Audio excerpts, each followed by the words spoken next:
Morning everyone. मैं HR Jangid आपके लिए बहुत शानदार सेशन लेके आया हूँ। शिक्षण विधियों का टेस्ट।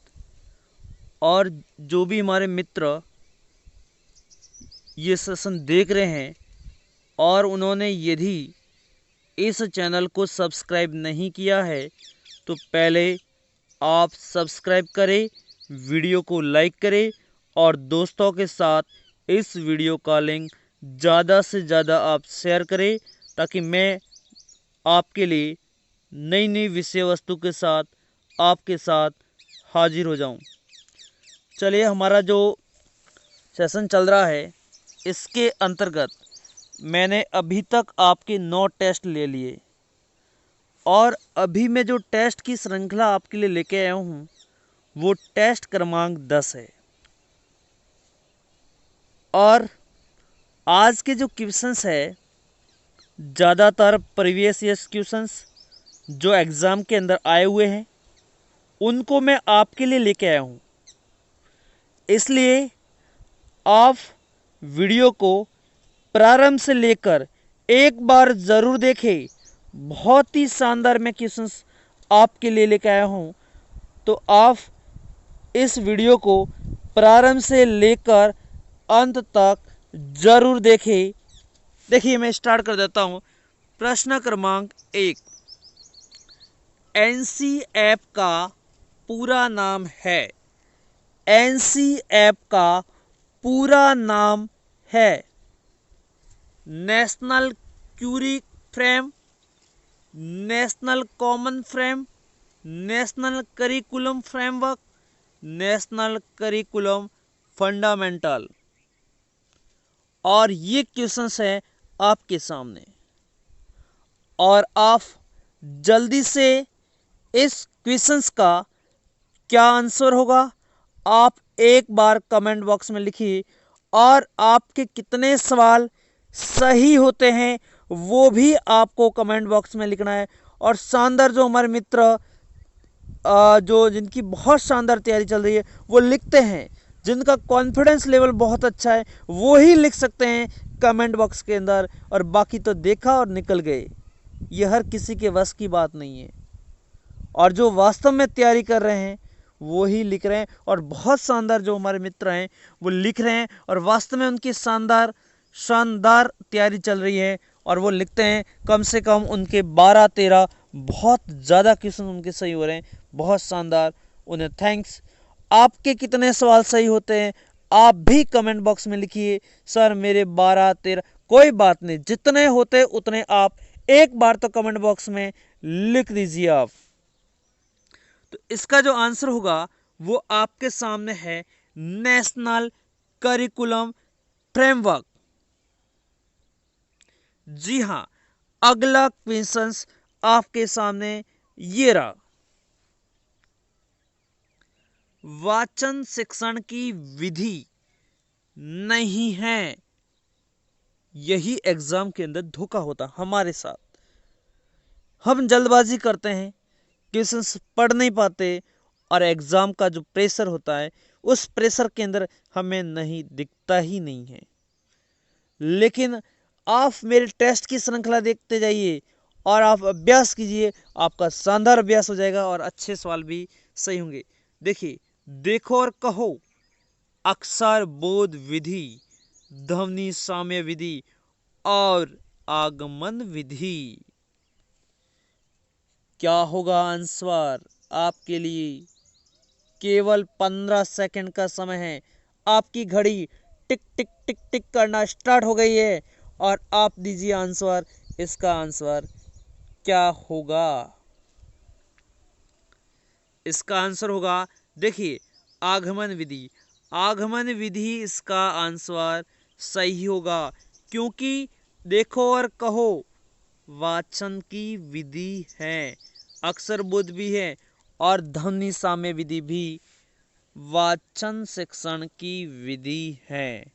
तो आपका उत्तर हो गया आगमन। देखिए, याद करिए, बोलिए मेरे साथ, देखो और कहो, अक्षर बोध विधि, ध्वनि साम्य विधि। आपके सामने ये रहा प्रश्न क्रमांक 3। भाषा शिक्षण के अंतर्गत उपयुक्त शिक्षण सूत्र है। देखिए ये शब्द लिखा है, उपयुक्त शिक्षण सूत्र है। कठिन से सरल की ओर, अज्ञात से ज्ञात, मूर्त से अमूर्त, संश्लेषण से विश्लेषण। और क्या होगा आपका आंसर? आप लिखिए एक बार कमेंट बॉक्स के अंदर आपका आंसर क्या होगा। जिनका कॉन्फिडेंस होगा वही तो लिख सकता है। देखिए क्या होगा, तो मैं आपको बता देता हूँ। देखिए हमारा जो शिक्षण सूत्र होता है वो सरल से कठिन की ओर होता है, ज्ञात से अज्ञात की ओर होता है, विश्लेषण से संश्लेषण की ओर होता है। तो ये भी गलत, ये भी गलत, ये भी गलत, और हमारा जो सही आंसर होगा वो हो जाएगा मूर्त से अमूर्त की ओर। क्योंकि जो हमारा जो ये होता है मूर्त से अमूर्त की ओर, ये मैंने आपके लिए शिक्षण सूत्र लिख दिए। तो ये कह रहा है कठिन से सरल की ओर गलत, अज्ञात से ज्ञात की ओर गलत, संश्लेषण से विश्लेषण की ओर गलत। तो हमारा आंसर हो गया मूर्त से अमूर्त की ओर। आपके सामने प्रश्न क्रमांक 4। कौन सी शिक्षण विधि के अंतर्गत शिक्षक द्वारा कक्षा कक्ष में अधिगम सामग्री प्रदान की जाती है और निर्देशित किया जाता है कि वे इसे विचार से पढ़कर महत्वपूर्ण महत्वपूर्ण महत्वपूर्ण बिंदु निकाले। इसके पश्चात शिक्षक की सहायता से सारांश प्राप्त करते हैं। वो कौन सी विधि है? देखिए दोबारा बता देता हूँ, समझा देता हूँ बढ़िया ढंग से। शिक्षक द्वारा कक्षा में अधिगम सामग्री प्रदान की जाती है और उसको निर्देशित किया जाता है कि वे इसे विचार से पढ़कर महत्वपूर्ण पॉइंट निकाले। इसके पश्चात शिक्षक की सहायता से सारांश प्राप्त करते हैं। ये कौन सी विधि है? प्रयोजन, समस्या समाधान, पर्यवेक्षक और अन्वेषण। क्या होगा मेरे मित्रों आंसर? एक बार आप लिखिए क्या होगा इसका आंसर। बहुत ही शानदार क्वेश्चन, सेकंड ग्रेड के अंदर पूछा हुआ क्वेश्चन, बहुत शानदार। इसका जो आंसर होगा वो पर्यवेक्षक अध्ययन विधि, एकदम इसका आंसर सही होगा। आप स्क्रीनशॉट भी इनका ले सकते हैं। निम्नांकित में से कौन सी शिक्षण व्यू रचना जनतंत्रात्मक है? प्रयोजन, व्याख्यान, अभिकर्मित और दृष्टांत। देखिए जनतंत्रात्मक पूछा है, इसका मतलब ये कौन सी होगी? जी हाँ, इसका आंसर होगा प्रयोजन विधि जनतंत्रात्मक व्यू रचना के आधार पर स्थित है। आपके सामने बहुत ही शानदार क्वेश्चन, प्रश्न क्रमांक 6, जिसका आंसर आप हमें बताएंगे कि इसका आंसर क्या होगा। किस विधि में शिक्षक कथावाचक का स्थान ग्रहण करते हुए प्रसंग की व्याख्या करते हैं? प्रसंग की व्याख्या करते हैं। कथावाचक का स्थान ग्रहण करते हुए प्रसंग की व्याख्या करते हैं। ये कौन सी विधि है? शब्दार्थ कथन विधि, व्याख्या प्रणाली, व्यास प्रणाली। यहाँ आपका आंसर है समीक्षा प्रणाली। आपका आंसर है समीक्षा प्रणाली। मेरे मित्रों क्या होगा इसका आंसर? एक बार आप लिखिए। जी हाँ, इसका आंसर होगा व्यास प्रणाली। क्या होगा? जिसके अंतर्गत व्यास प्रणाली में शिक्षक एक कथावाचक का स्थान ग्रहण करते हुए प्रसंग की क्या करता है?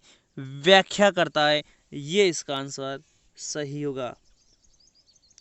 ये रहा आपके सामने बहुत ही शानदार क्वेश्चन। ये रहा, इकाई किसी समस्या योजना से संबंध जोड़ने वाली क्रियाओं की समग्रता या एकता को प्रकट करता है। इकाई विधि का यह कथन है। बताइए कथन किसका है? इकाई समस्या योजना से संबंध जोड़ने वाली क्रियाओं की समग्रता या एकता को प्रकट करता है। ये कथन है मॉरिसन, हेनरी हेल्प, थॉमस एम रिस्क और आपका आंसर है हर्बर्ट। बताइए इस सवाल का आंसर क्या होगा? ये रहा क्वेश्चंस आपके स्क्रीन के सामने। देखिए इसका जो आंसर होगा, क्रियाओं की समग्रता और एकता यदि होती है, यदि क्रियाओं की समग्रता मतलब संपूर्णता से क्रियाओं की यदि समग्रता और एकता होगी तो उसमें कभी रिस्क नहीं होगी। आपको हमेशा पता है जब भी अकेला आदमी बाहर निकलता है तो उसको रिस्क रहती है, पता नहीं रास्ते में उनके साथ धोखा हो जाए। लेकिन यदि उसमें एकता है, समग्रता है, क्रियाओं के बीच में एकता है तो उस कार्य में कभी रिस्क नहीं होती। आंसर होगा थॉमस एम रिस्क। ठीक है, ये इसकी परिभाषा मैंने आपको याद करवा दी। अगला सवाल आपके सामने प्रश्न क्रमांक 8, ये रहा स्क्रीन के सामने आपके सामने। यदि हम चाहते हैं कि विद्यार्थियों का भाषा पर पूरा अधिकार हो तो उन्हें लेखकों की रचनाएं पढ़ने को दी जाए जिनका भाषा पर अच्छा अधिकार। देखिए यदि हम चाहते हैं कि विद्यार्थियों का भाषा पर पूरा अधिकार हो तो उन्हें ऐसे लेखकों की रचनाएं पढ़ने को दी जाए जिनका भाषा पर अच्छा अधिकार हो। ये अच्छा अधिकार नहीं है, अच्छा अधिकार हो। ये कथन किस शिक्षण विधि के संदर्भ में कहा गया? सूत्र विधि, प्रयोग विधि, भाषा संसर्ग विधि, पाठ्य पुस्तक विधि। जब भी भाषा पर अधिकार किस विधि के संदर्भ में कहा गया है? बताइए। इसका आंसर होगा भाषा संसर्ग विधि। इसका आंसर एकदम सही होगा। द्विभाषी पद्धति का चित्र नहीं है, द्विभाषी पद्धति का चित्र नहीं है। सम्मेलन, अनुवाद शिक्षण, प्राथमिक कक्षाएं, विदेशी भाषा शिक्षण। द्विभाषी पद्धति बोला है, सम्मेलन में होती है, प्राथमिक कक्षाओं में, विदेशी भाषा में या अनुवाद शिक्षण में। क्या होगा इसका आंसर? इसका जो आंसर होगा, नहीं पूछा है तो प्राथमिक कक्षाओं में द्विभाषी पद्धति नहीं होती है। अनुवाद में होती है, सम्मेलन में होती है और विदेशी भाषा शिक्षण में भी होती है, लेकिन प्राथमिक कक्षाओं में नहीं होती है। समवाय प्रणाली में शिक्षण होता है। बताइए, समवाय प्रणाली में शिक्षण होता है सभी विषयों का समेकित ज्ञान प्रदान करना, गद्य पद्य शिक्षण के साथ व्याकरण शिक्षा कराना, उत्तम लेखकों की रचनाएं पढ़कर व्याकरण ज्ञान कराना, व्याकरण का अलग से सैद्धांतिक ज्ञान कराना। तो समवाय प्रणाली में क्या होता है? शिक्षण सूत्र क्या होता है? बताइए इसका आंसर क्या होगा? बहुत ही शानदार, बहुत ही अच्छा क्वेश्चन है ये, वेरी इंपॉर्टेंट क्वेश्चन है। समवाय प्रणाली, इसका जो आंसर होगा, गद्य पद्य के साथ व्याकरण शिक्षण भी करवाया जाता है समवाय प्रणाली के अंतर्गत। ये रहा प्रश्न क्रमांक 11 आपके सामने स्क्रीन पर। ये शानदार क्वेश्चन 11, हर्बर्ट विधि का दोष नहीं है। इसलिए मैं कहता हूँ हमारे जितने भी हैं आप टेस्ट दे दिया करो, इससे आपको बेनिफिट जरूर मिलेगा। ये शिक्षक को अधिक स्वतंत्रता नहीं देती, सहानुभूति वाले पाठों के शिक्षण हेतु अधिक उपयुक्त नहीं। ये शिक्षण की मनोवैज्ञानिक सिद्धांत पर आधारित है। इसमें अधिगम की अपेक्षा शिक्षण पर अधिक बल दिया जाता है। बताइए, हर्बर्ट विधि का दोष नहीं है। बाकी जितने भी हैं इसके दोष है। ये शिक्षण की मनोवैज्ञानिक सिद्धांत पर आधारित है। ये इसका दोष नहीं है, ये इसका गुण है। ठीक है, दोष नहीं है, ये इसका गुण है। बाकी शिक्षक को स्वतंत्रता नहीं दी जाती। बाकी जितने भी जो ऑप्शन लिखे हैं ये सभी क्या है, दोष हैं। और ये जो मनोवैज्ञानिक सिद्धांत है ये इसका क्या है, गुण है। यही मेरे मित्रों इसका आंसर एकदम करेक्ट होगा। और वास्तव में आपको वीडियो पसंद आ रहा है, आप लाइक क्यों नहीं करते? पता नहीं आपको इतना क्यों टाइम लगता है। केवल वीडियो देखते देखते ही आप टिक कर सकते हैं कि इसका लाइक करने में कौन सा ज़्यादा टाइम कर रहा है। केवल लाइक ही तो करना है, मैं आपसे कौन सा ज़्यादा पैसे मांग रहा हूँ। बस वीडियो को लाइक करिए, कमेंट करिए और आप दोस्तों के साथ वीडियो का लिंक ज़्यादा से ज़्यादा शेयर करें।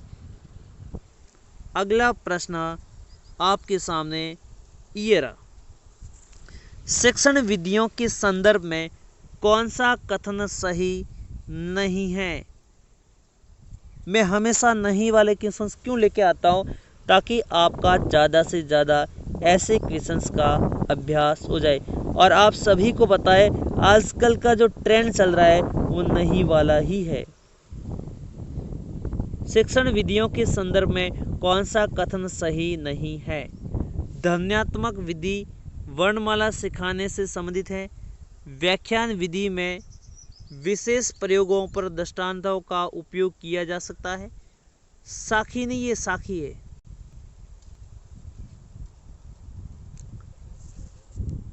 साखीय अभिक्रमिक अनुदेशन विधि में छात्र प्रश्न का उत्तर स्वयं बनाता है। भाषा शिक्षण यंत्र विधि में सीता वाद्य यंत्र का प्रयोग किया जाता है। बताइए कौन सा कथन गलत है? कौन सा जो कथन है वो गलत है? बताइए क्या होगा। देखिए मैं आपको बता देता हूँ। ध्वन्यात्मक विधि प्रणाली सिखाने से संबंधित है, वर्णमाला सिखाने से संबंधित एकदम सही है। व्याख्यान विधि में विभिन्न प्रयोगों पर दृष्टांत का उपयोग किया जा सकता है, बिल्कुल सही बात है।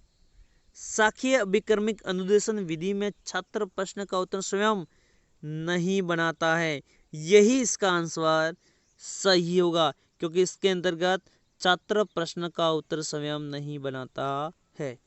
भाषा शिक्षण यंत्र विधि में सीता वाद्य यंत्र का प्रयोग किया जाता है, एकदम सही बात है कि यंत्र विधि पूछा है तो सीता वाद्य यंत्र भी ऑप्शन सही होगा आपका, एकदम राइट आंसर होगा। पढ़ना आरंभ की योग्यता के विकास के लिए सर्वाधिक रुचिकर विधि है। यदि कोई बालक पढ़ना आरंभ करना चाह रहा है और इसका योग्यता का विकास करना है और इसमें रुचि पैदा करनी है, सबसे बेस्ट विधि है अनुकरण विधि, अक्षरबोध विधि, देखो और कहो विधि और नन। क्या होगा? कोई लड़का पढ़ने में इच्छा नहीं रखता और इसमें योग्यता का विकास करना है तो सर्वाधिक रुचिकर विधि कौन सी है? आपका आंसर क्या होगा? जी हाँ, इसका आंसर होगा देखो और कहो। बस दिखा दो और फिर उसके बारे में उसको कहो कि ये क्या चीज़ें हैं, तो उसको क्या होगा? पढ़ने में आनंद आएगा और रुचि का विकास भी होगा। ये इसका आंसर एकदम सही है। भाषा शिक्षण में वाचन से पूर्व लेखन की शिक्षा का प्रतिपादन किया था। मॉन्टेसरी ने, फ्रोबेल ने, कोल्डवेल कुक ने, पार्क फर्स्ट ने। पार्क ये हस्ट है, ठीक है, कोई लेकिन आंसर पार्क हस्ट ने। देखिए वैसे तो क्या होता है, सुबोपली होता है, सुबोपली सुनना, बोलना, पढ़ना और लिखना, ये होता है सामान्य आपके भाषा कौशलों का क्रम होता है। लेकिन ये कह रहा है वाचन से पूर्व बोलना और पढ़ना, पढ़ने से पहले लेखन किया जाता है, उल्टा काम होता है। सुनना, बोलना, पढ़ना और लिखना, सुनना, बोलना, पढ़ना, लिखना। लेकिन ये जो कर्म है वो तो सही है, लेकिन ये कह रहा है किसके आधार पर?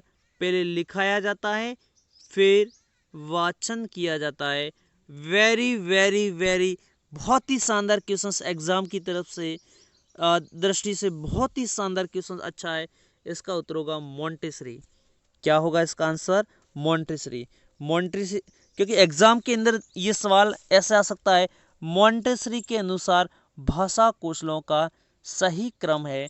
तो आपको क्या करना है? वाचन से पूर्व लेखन करना है। पहले लेखन आएगा, फिर आपका वाचन आएगा, पढ़ना बाद में आएगा।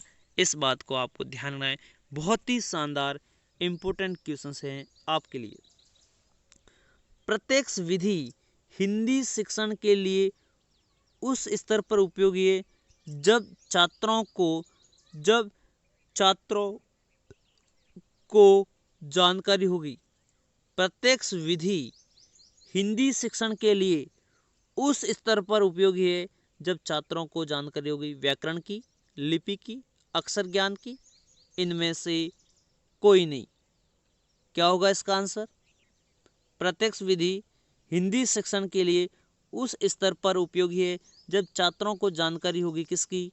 व्याकरण की, लिपि की, अक्षर ज्ञान की, इनमें से कोई नहीं। तो इसका आंसर होगा प्रत्यक्ष विधि व्याकरण शिक्षण के लिए आपकी बेस्ट। आपको पता है, बेस्ट तो नहीं कह सकता, ये मतलब व्याकरण शिक्षण की विधि है, ठीक है, प्रत्यक्ष विधि। तो आज का सेशन हमारा यही क्लोज हुआ। और अपने दोस्तों के साथ वीडियो का ज़्यादा से ज़्यादा लिंक शेयर करें और आप एक बार तो लाइक करें। मैं आपके सामने हाथ जोड़ के विनती कर रहा हूँ कि आप वीडियो को लाइक करिए और दोस्तों के साथ शेयर भी ज़रूर करेंगे। इसी आशा के साथ मैं आज का सेशन यही एंड करता हूँ। धन्यवाद।